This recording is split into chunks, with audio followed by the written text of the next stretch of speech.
स्वागत है आप सभी का। आपके साथ मैं हूं स्वप्निल। शुरुआत बड़ी खबर से। रीट लीक्स मामले में बर्खास्त किए गए आरबीएसई के पूर्व अध्यक्ष डीपी जारोली को एसओजी ने क्लीन चिट दे दी है। यानी किसी तरह का कोई धांधली से इनका कनेक्शन नहीं मिला है एसओजी को अपनी जांच में। एसओजी ने हाईकोर्ट में 40 पन्नों की रिपोर्ट पेश की है। एसओजी ने हाईकोर्ट में बताया कि उन्होंने जारोली समेत बोर्ड के अन्य अधिकारियों से पूछताछ की थी, लेकिन किसी के खिलाफ भी मामला नहीं बनता। इस पर कोर्ट ने एसओजी की रिपोर्ट को स्वीकार करते हुए आगे से जांच की मॉनिटरिंग करने से मना कर दिया। एसओजी रीट मामले के 71 आरोपियों में से 65 आरोपियों के खिलाफ चालान पेश कर चुकी है। अब इस मामले में फाइनल सुनवाई 25 जुलाई को होगी। तो ये बड़ी खबर आपको बता रहे हैं इस वक्त की। रीट लीक्स मामले में आरबीएसई के पूर्व अध्यक्ष डीपी जारोली को बर्खास्त तब किया गया था। एसओजी ने उन्हें रीट लीक्स मामले में क्लीन चिट दे दी है। एसओजी ने हाईकोर्ट में 40 पन्नों की अपनी रिपोर्ट पेश की। इसमें एसओजी ने हाईकोर्ट को बताया कि जारोली समेत सभी से पूछताछ की थी, लेकिन मामला ही नहीं बन रहा है। चलिए अब आपको बताते हैं कि आखिर कौन है डीपी जारोली। देखिए, माध्यमिक शिक्षा बोर्ड के वो पूर्व अध्यक्ष हैं, चूंकि उन्हें बर्खास्त कर दिया गया था। रीट पेपर लीक मामले में उन पर गाज गिरी थी। उस वक्त जारोली को पद से बर्खास्त कर दिया गया था।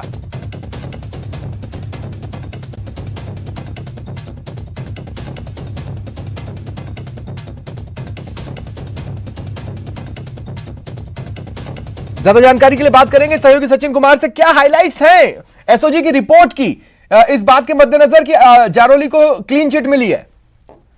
देखिए, एसओजी ने जो रिपोर्ट पेश की है, हालांकि वो वन लिफाफे में रही है, लेकिन जो तथ्य उसमें है वो यही है कि जो डीपी जारोली है उससे पूछताछ के निर्देश जो है राजस्थान हाईकोर्ट ने दिए थे। कोर्ट ने कहा था याचिकाकर्ता जो एबीवीपी है, मधु नागर है या भागचंद सैनी है, इसके अलावा जो अन्य याचिकाकर्ता है, उनका कहना था कि भाई डीपी जारोली से पूछताछ नहीं हो पाई, जबकि वो मुख्य इसमें उनकी संलिप्तता है। तो कोर्ट ने ऐसे एसओजी को कहा था कि जिससे भी आपको पूछताछ करनी है आप पूछताछ कर दिए, चाहे डीपी जारोली से पूछताछ करनी पड़े तो उससे भी पूछताछ कीजिए, रिपोर्ट कोर्ट में सबमिट कीजिए। आज जो रिपोर्ट सबमिट हुई है उसके बाद ये एसओजी ने साफ कर दिया है कि हमने पूछताछ की और हमने पूछताछ नोट भी कोर्ट के सामने सबमिट किया है कि उनसे क्या क्या सवाल पूछे गए, इंट्रोगेशन में उनसे क्या सवाल किए गए, क्या उनके जवाब थे, वो तमाम वो पूछताछ नोट हमने कोर्ट में सबमिट कर दिया है। कहीं भी डीपी जारोली और इसके अलावा जो बोर्ड के सचिव हैं या बोर्ड के जो अन्य अधिकारी उनसे भी हमने पूछताछ की है, तो कहीं भी मामला ऐसा बनता हुआ नहीं दिखाई देता कि इन लोगों की मिलीभगत थी इस पूरे मामले को, प्रकरण को लेकर। तो एक बड़ा क्या हम कह सकते हैं कि जांच में सामने आ गया है कि अब डीपी जारोली पे जो आरोप लग रहे थे उसको एसओजी ने माना ही नहीं है। और अब डीपी जारोली पहले भी हालांकि इस मामले में आरोपी नहीं बनाए गए थे, लेकिन कोर्ट के आदेश के बाद उनसे पूछताछ हुई और अगर पूछताछ में एसओजी को कुछ मिलता तो उनको आरोपी बनाया जाता। तो डीपी जारोली के लिए बहुत बड़ी राहत की खबर है।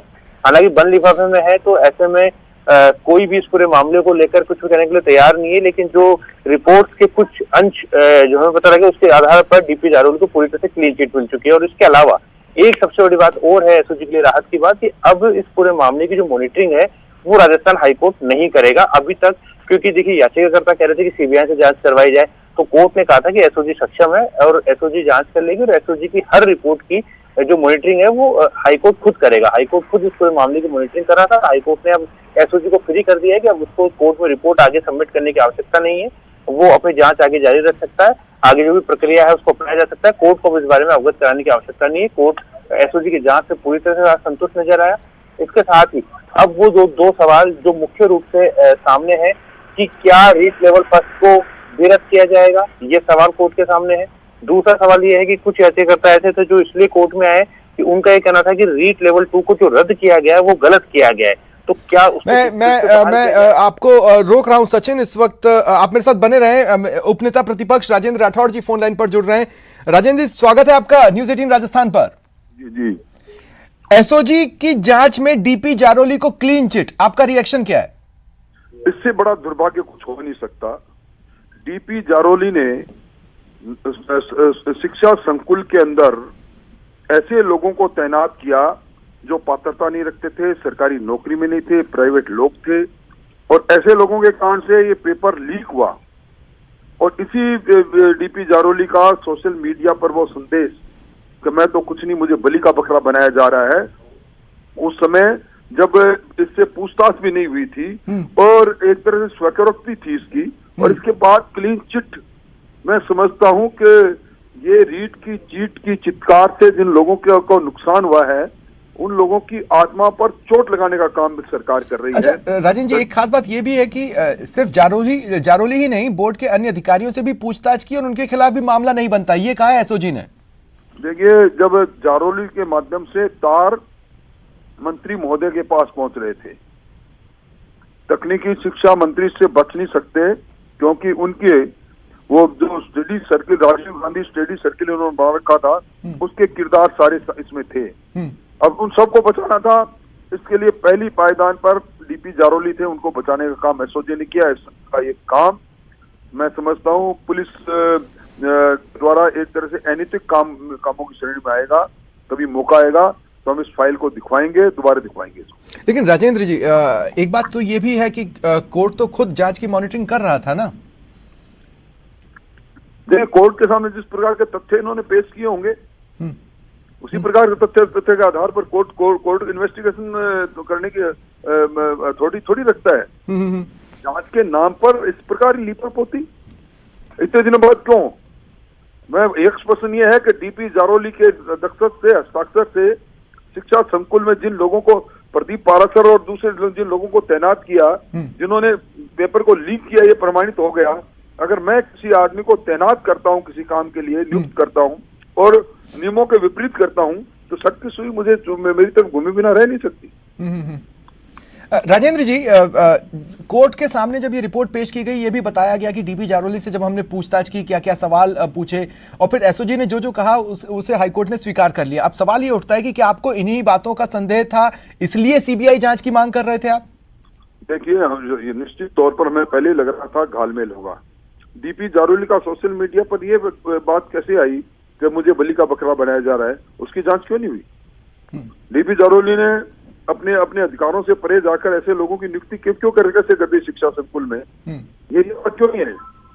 राजीव गांधी स्टडी सर्किल, इनके तमाम पदाधिकारी पूरे राजस्थान के अंदर रीट की परीक्षा के साथ जुड़े क्यों? कई सवाल ऐसे हैं जो आज भी संदेह पैदा करते हैं। तो आपके हिसाब से एसओजी अपनी जांच को जिस दिशा में बढ़ा रही है, उसके विपरीत दिशा में कोई ऐसा शख्स है जिसे बचाने की कोशिश हो रही है? वो कौन हो सकता है आप लोगों के हिसाब से? सीधा आरोप है, तार सीधे मंत्रिमंडल में बैठे सदस्यों की ओर जा रहे हैं। अगर जांच सही हो जाती, और सरकार के खुद के अंग रहे एमएलए बोल चुके हैं, राजेंद्र भिदुड़ी ने जो बात कही वो यूं ही नहीं कही, सीबीआई जांच करती तो कई लोग अंदर होते हैं। ठीक है, शुक्रिया राजेंद्र जी हमारे साथ जुड़ने के लिए और तमाम बातचीत के लिए। सचिन, आप मेरे साथ रहे। मजिस्ट्रेट के समक्ष बयान हुआ तो एसओजी ने कोर्ट ने कहा कि इसकी कोई जरूरत नहीं है। कोर्ट ने एसओजी की रिपोर्ट को ऑन रिकॉर्ड ले लिया है। एसओजी ने बंद लिफाफे में अपनी रिपोर्ट पेश की। अभी तक 71 लोगों की गिरफ्तारी हुई है, उसमें से 65 लोगों के खिलाफ चार्जशीट हो चुका है। आज दिनांक 7 जुलाई के बाद कोर्ट जिस रीट प्रकरण की निगरानी कर रहा था, अब निगरानी नहीं करेगा। कोर्ट ने एसओजी से पूछ लिया कि इसमें और कोई आपको नेक्सस का लगता है, तो एसओजी ने साफ मना कर दिया है, इसमें और किसी का कोई नेक्सस नहीं है। एसओजी ने बोर्ड के अधिकारियों को क्लीन चिट दे दी। अब कोर्ट इसकी निगरानी नहीं करेगा। आगामी सुनवाई 25 जुलाई को होगी, जिसमें यह तय होगा कि क्या रीट लेवल 1 रद्द होगा या नहीं होगा, और रीट लेवल 2 जो सरकार ने रद्द कर दिया है, क्या वो वापस से बहाल होगा या नहीं होगा। तो आगामी सुनवाई में हमें देखना